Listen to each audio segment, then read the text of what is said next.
Welcome once again to my channel Workshopfriend. In my last video I began to cover refurbishment of my recently acquired Meddings M4 pillar drill, and in today's content we will be looking at refurbishment of the gearbox, removal, inspection and reinstallation of the quill. So looking closer at this selector fork, what I've discovered is that both the operating arm on the end here is loose and the actual selector fork is also loose. So what we're going to have to do is take this apart and have a closer look at that and see if we can correct that problem. The first thing I'm going to do is remove the cover.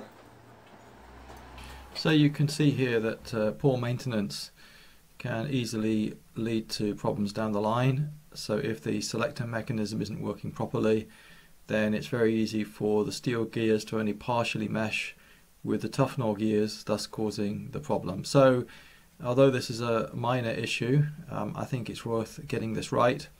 Of course, using a machine in your own home workshop is a much less demanding environment than in an industrial setting where probably this problem originated.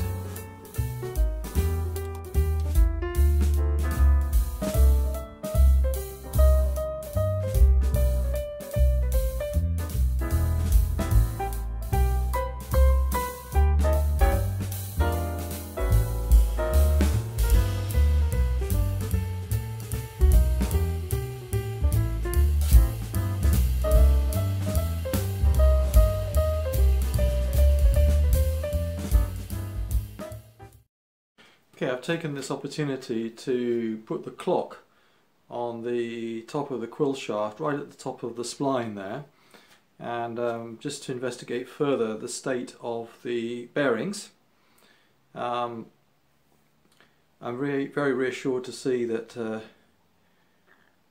there is very minimal play there, and that's in a very extended position from the top of the above the top bearing.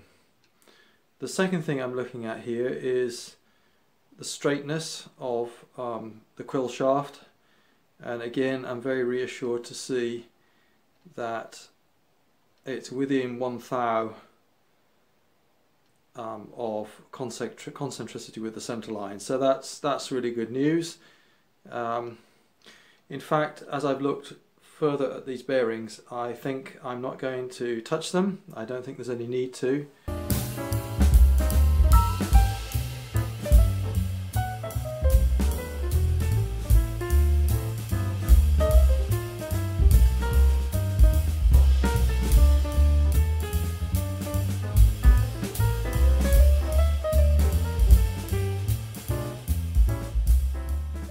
We've successfully removed the quill and the pinion for the rack.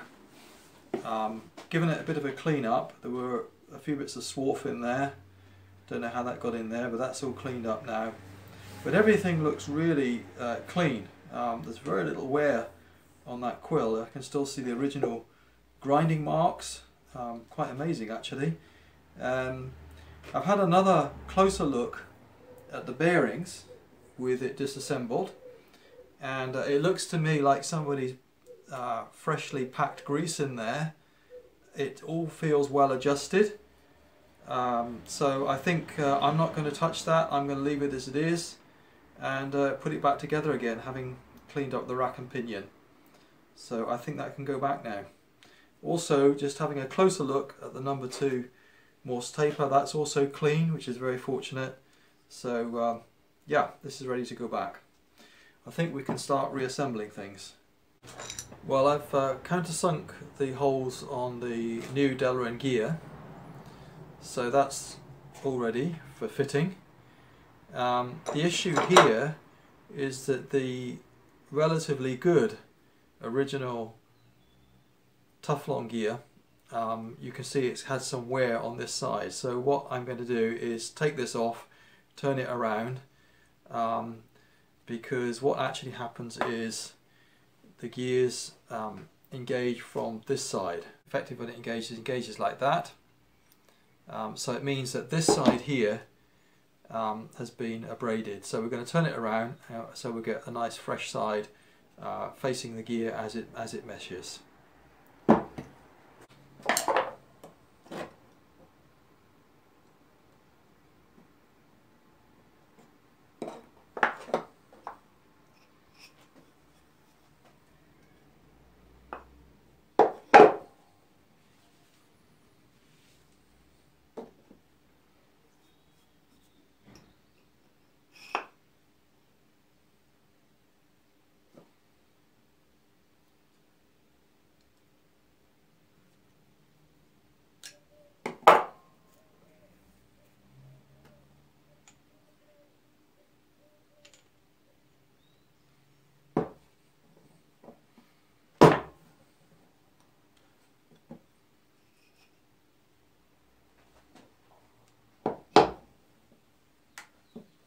Needs to be seated.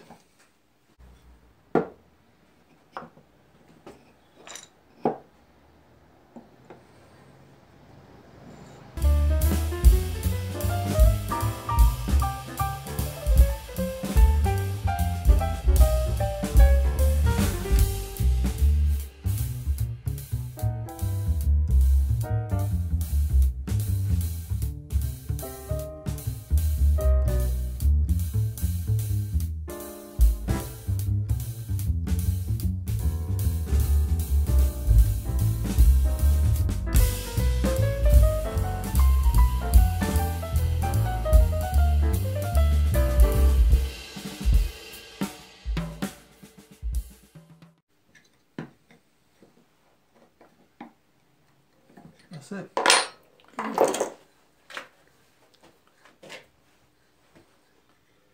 So that bearing goes on there.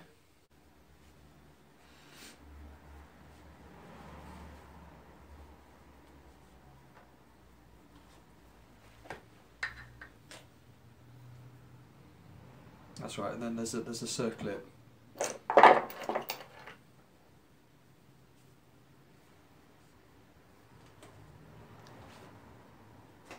Well, in my last video, you remember that I carefully measured the pressure angle of the old Tufnol gear in order that I could order a new gear.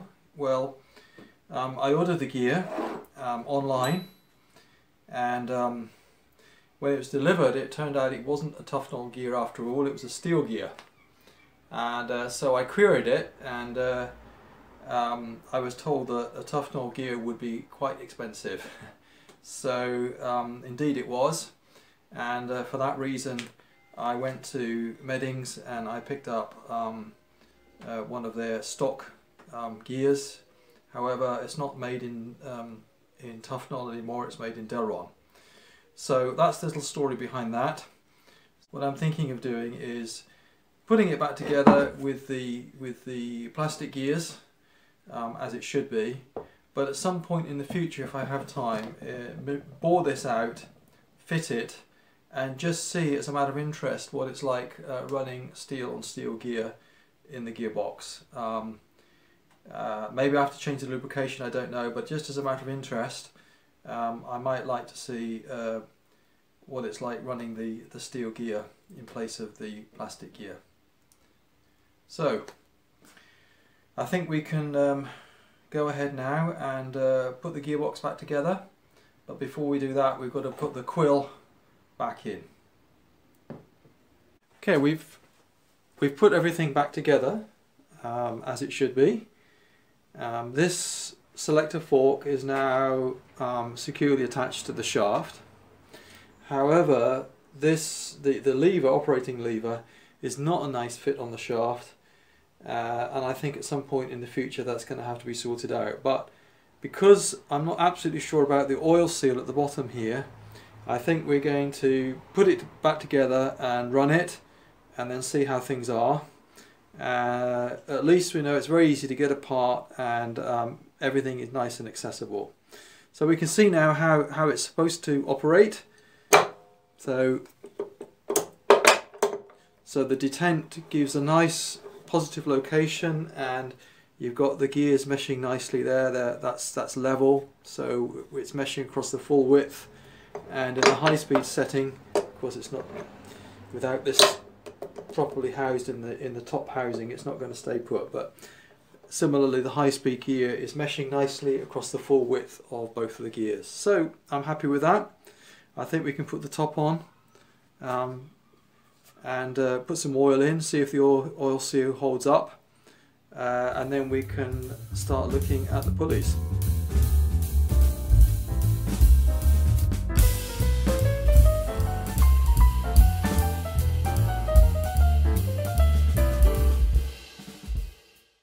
Now, according to the spec, it should have originally had shell tell us 3023, which I understand is equivalent to ISO 22 now. Well, I've got some GB32 hydraulic oil here, which I'm going to use.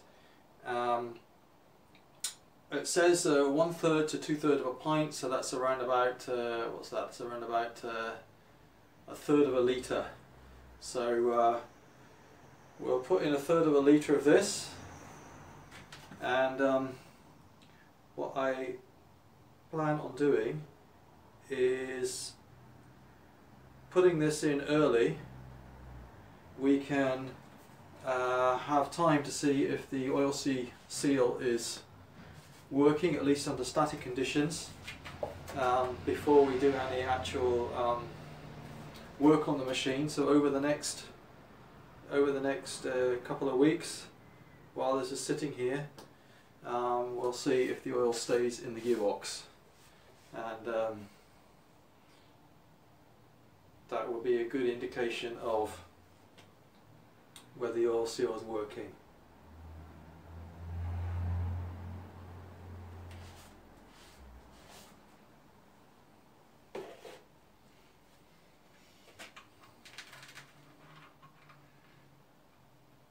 So that brings us to the conclusion of today's video, and next video we're going to have a look at the drive pulley on the motor, and hopefully we can get that sorted out, rebushed, and hopefully get the motor mounted and the pulley set up, and then give this a go. I hope next time. We'll see.